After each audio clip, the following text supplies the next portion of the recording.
A black woman walks into a police station, no badge, no uniform. No one knows who she is. She stands quietly, just watching. The officers don't greet her. They don't respect her. One of them even laughs and tells her to leave. Another one calls her trouble. They talk over her, ignore her. One man loud, white, full of pride to something worse. He throws a punch, right there in front of everyone. What none of them know is she's the new chief of police.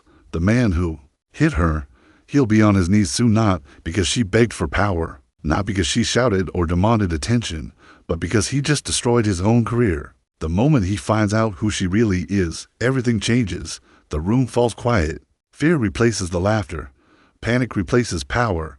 This isn't a story about revenge. It's about what happens when someone walks into a broken system and lets it show its true face. Nyla Carter didn't come to prove anything with words. She came to see the truth for herself, and she got it. In this city, Jackson Heights racism. And the police force doesn't always wear a badge. Sometimes it hides behind fake smiles and small comments. Sometimes it punches before it listens. Nyla knew that. That's why she came in silent, calm, watching, waiting. This story isn't just shocking, it's a full mirror. Because what happened to her in that building could happen to anyone who's seen as less than. But this time, they picked the wrong woman. Jackson Heights isn't a small town, but it's not a big city either. It sits in the deep south, where the past still lingers in quiet ways. People smile in public, but hold on to old ideas behind closed doors. The police department here has been around for a long time. It runs the same way it did 20 years ago. Most of the officers are white. Most of the promotions go to them, too. And when a black officer speaks up, they're either ignored or pushed out quietly. Behind the badge, there's a system that protects itself. Complaints get buried. Officers who step out of line, especially toward people of color, rarely face any real consequences. A black man walks into the station with a concern. They roll their eyes. A Latina mother reports abuse. They tell her to come back later. Racism doesn't always come in shouting and slurs.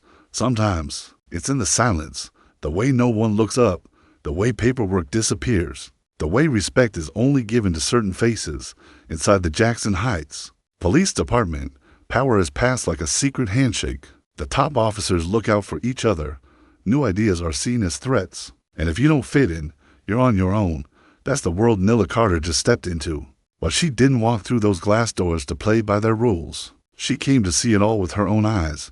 She knew the kind of department she was inheriting. The mayor knew too, but no one could fix it from the outside. That's why they made her chief. That's why she came in plain clothes, no badge, no warning, just to see how deep the rock goes. What she saw confirmed everything she feared. This wasn't just a bad culture. It was a place that didn't think it needed to change.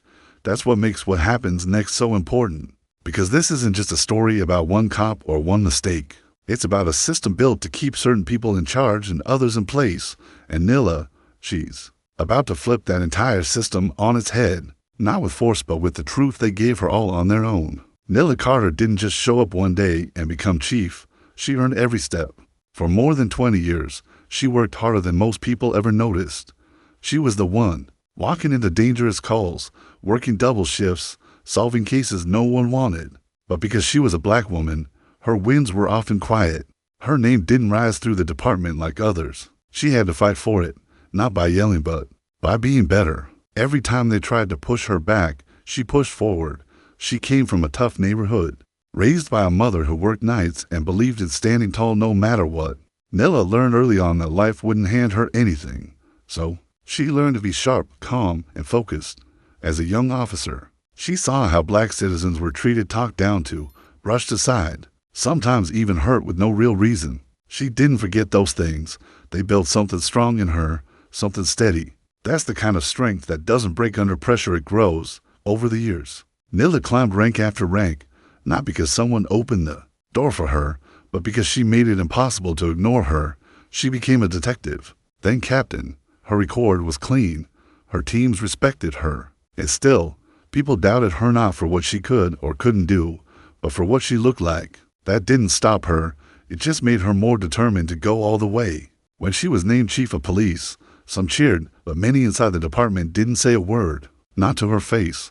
Behind the scenes, there were whispers. Some said she was just a political move. Others said she wouldn't last, but she didn't care what they thought. She wasn't coming to win them over. She was coming to clean house. That's why, on her first day, she didn't wear the uniform. No badge, no big speech. Just walked through the front door like any regular woman. Because she didn't want a filtered version of the truth. She wanted to see what this place really was. And within minutes, she got her answer, not just in words but in actions. Ugly ones, dangerous ones, the kind that tell you everything you need to know without anyone saying much at all. And now, they'll have to face the truth. Every single one of them. Stay with this story. Don't look away. Because what happens next will flip the entire department upside down. Nyla didn't come to the station to be greeted or celebrated. She didn't even come to introduce herself. She walked in wearing dark jeans, a plain shirt, and a simple blazer. No badge, no name tag, nothing that said chief of police. She looked like any other black woman stepping into a place where she didn't know what to expect. And that was the point. She wanted to see how these officers treated someone they thought had no power. From the moment she stepped through the glass doors, she could feel it, the looks, the silence, the way the air in the room changed. A few officers stood by the front desk, talking and laughing, barely noticing her. In the corner, a black man sat waiting, clearly upset, but no one had helped him either. The young officer behind the desk was glued to his phone. When Nyla finally cleared her throat to get his attention, he glanced at her like she was an interruption, not a person. She asked to see HR. He didn't move, didn't check, didn't care, just gave her a lazy look and went back to his screen. That told her everything she needed to know. These weren't just small mistakes. This was routine. This was normal for them. She stayed quiet, watching, listening, not just to what was said, but to what was ignored. No one offered help. No one asked questions. When a lieutenant named Greg Tanner finally noticed her, things got worse. He didn't ask who she was. He didn't even say hello. He looked her up and down like she didn't belong. And then he did what men like him always do when they feel power being questioned. He got louder, more aggressive, and more insulting. Nyla still didn't raise her voice. She simply asked again to see HR. Tanner laughed, mocked her, treated her like a joke. But what he didn't realize was this moment, this exact reaction, that was the test. And he was failing. Every word he said, every choice he made, was giving her the truth she came here to find. Lieutenant Greg Tanner was the kind of cop who believed the badge gave him the right to act however he wanted. He had been in the department for over 15 years and thought that meant no one could question him. Tall, broad-shouldered, always walking like he owned the place. He didn't hide how he felt about certain people, especially women, especially black women. And when he saw Nyla standing in the lobby, dressed like a regular person, not wearing a uniform, he didn't see someone to respect. He saw someone to push around. From the second he approached her, the air got heavier. He didn't ask if she needed help. He didn't try to understand why she was there. He gave her the kind of look that said, "You don't belong here." When she asked to speak with HR, he rolled his eyes. When she stayed calm, he smirked. When she stood her ground, he mocked her. Each time she spoke, he answered with sarcasm, calling her lady like it was a curse word. His words weren't just rude, they were meant to cut her down, to remind her of what he thought she was. Nothing. He raised his voice so the other officers would hear.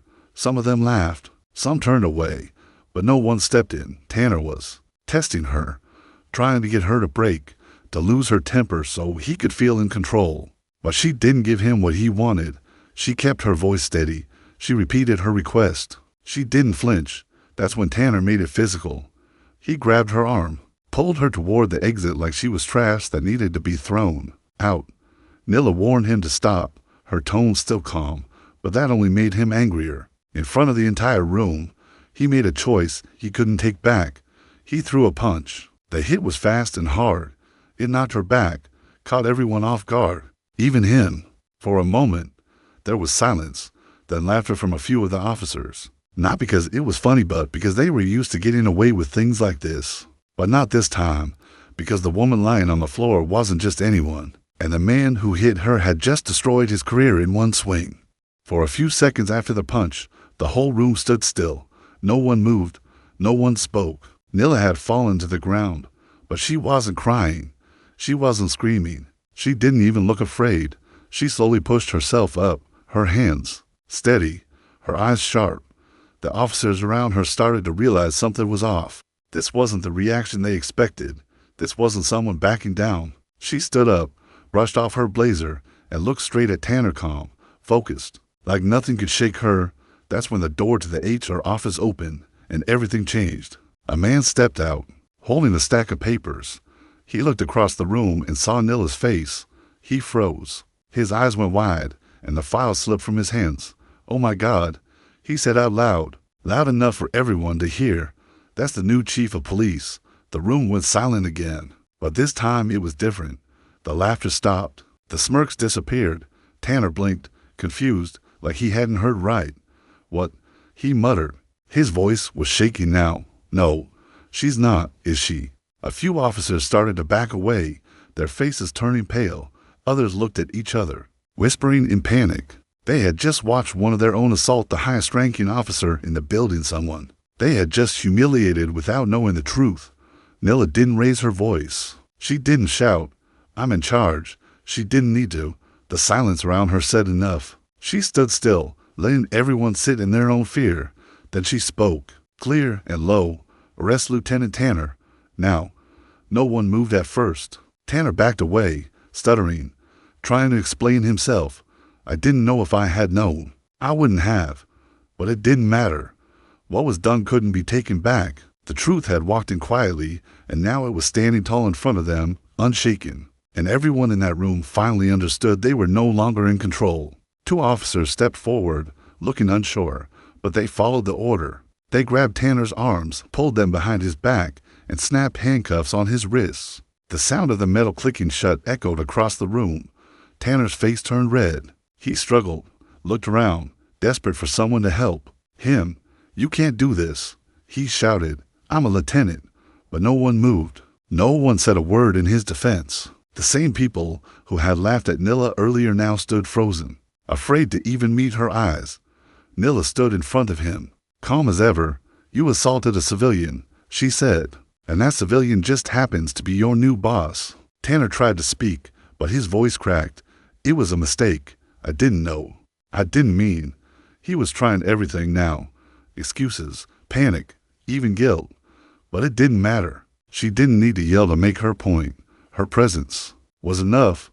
Her silence made him squirm more than any argument could. The room stayed quiet as the officers led Tanner away. The same man who had barked orders an hour ago was now being dragged down. The hall in handcuffs, the door closed behind them, and all that was left was silence. Everyone in the room knew what just happened wasn't just about one officer. It was a turning point. Nyla slowly turned to face the rest of the department. Her eyes swept the room, and no one dared to look away. She didn't need a speech. She didn't need to explain what came next. They all knew. The roles had changed. The shield they used to hide behind, gone. And the woman they had disrespected, she was now in charge. An emergency meeting was called within the hour. Senior officials gathered around a long table, their faces tight, their voices low. In the center sat the report, a lieutenant assaulting the newly appointed chief of police. In front of half the department, alongside it was video footage, clear, sharp, and impossible to deny. The punch, the silence, the handcuffs. Every second of it had been caught on camera. The officers in the room watched in disbelief as the truth unfolded frame by frame. No one could defend what happened. Not this. One official flipped through the paperwork and shook his head. "This isn't the first complaint against him," he said. "He's been protected too long." Another added, "He's not the only one. The culture in that building is broken." There were no arguments.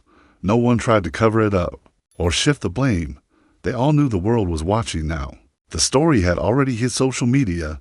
The video was being shared faster than they could keep up. People were angry. People were calling for change. And they had no choice but to act. By the end of that meeting, the decision was made. Tanner was fired immediately. The officers who had laughed or stayed silent during the assault were suspended and placed under review. It wasn't just about punishment, it was about sending a message. The days of looking the other way were over. Inside the department, the news spread fast. The atmosphere shifted. Officers who once walked with pride now avoided eye contact. Desks that used to buzz with careless talk were suddenly quiet. The old roles had cracked, and everyone knew it. What happened that day wasn't just a scandal. It was the first real sign that change had finally stepped through the front door, and this time, it wasn't leaving. 2 days later, Nyla stood outside City Hall, surrounded by cameras, reporters, and local residents. The clip of her being punched had already reached millions. But now it was her turn to speak, not just as the woman in the video, but as the new leader of a broken department. She didn't yell. She didn't talk in circles. She looked straight at the crowd and said exactly what needed to be said. I didn't come here to keep things the way they've always been. I came here to fix what's broken. Her voice was steady. Her message was clear. She talked about respect, how it should never depend on your skin color, your gender, or your title. She made it clear that if you wear a badge in her department, you treat people with dignity, no exceptions. If you don't believe in equal justice, she said, you don't belong here. The crowd clapped hard, some people even wiping away tears. For the first time in years, they weren't just hearing promises, they were seeing action. She didn't talk about herself much. She didn't tell her story to get sympathy. She told it so others wouldn't have to live through the same thing. We're not going back to the old ways, she said. We're building something new, something better. And when she stepped away from the podium, people didn't just see a chief. They saw someone who finally stood up and didn't back down. The press captured every word. The city listened, and the officers watching from inside the station, they understood. Their world had changed, and the woman leading them now wasn't going to look away or stay quiet. Not ever. Back at the station, everything felt different. The jokes had stopped. The loud voices had quieted. Officers who once walked around like they owned the place now stood straighter, more careful with their words. Nyla didn't need to make a scene to prove she was in charge. Her presence alone was enough. When she walked through the halls, people moved out of the way, not out of fear, but out of sudden respect. The kind that comes when the truth hits the hard to ignore. She didn't gloat. She didn't remind anyone of what happened. She didn't have to. Everyone remembered the moment Tanner was taken away in handcuffs. They remembered how she stood up without flinching, how she took control with just a few calm words. That memory hung in the air like a warning and a promise. This is not the same department anymore. At her desk sat a stack of papers, reports, complaints, notes from the public. She began going through them one by one, marking names, circling patterns, seeing what others had ignored for years. This wasn't just about firing one man. It was about changing the culture, and she was ready to do it step by step, person by person. The officers who used to laugh the loudest were now silent. Some were nervous, some regretful. A few even looked ready to do better. That's what Nyla hoped for, not revenge, but real change. She knew it wouldn't happen overnight, but for the first time, the walls of the station didn't feel like they were working against her. They felt like they were finally listening. A few days later, the dust had settled, but the message was still fresh in everyone's mind. Nyla didn't need another press conference. She didn't need applause. She just kept showing up on time, focused and steady. The officers who used to look through her now looked at her differently, some with guilt, some with respect, some still unsure of where they stood. But no one could pretend things were the same. She walked the station quietly that morning, not saying much, just observing. People straightened up when they saw her. The front desk officer who once ignored her now stood before she even said a word. It wasn't fear she wanted. It was awareness. That's what she had built in just 1 week.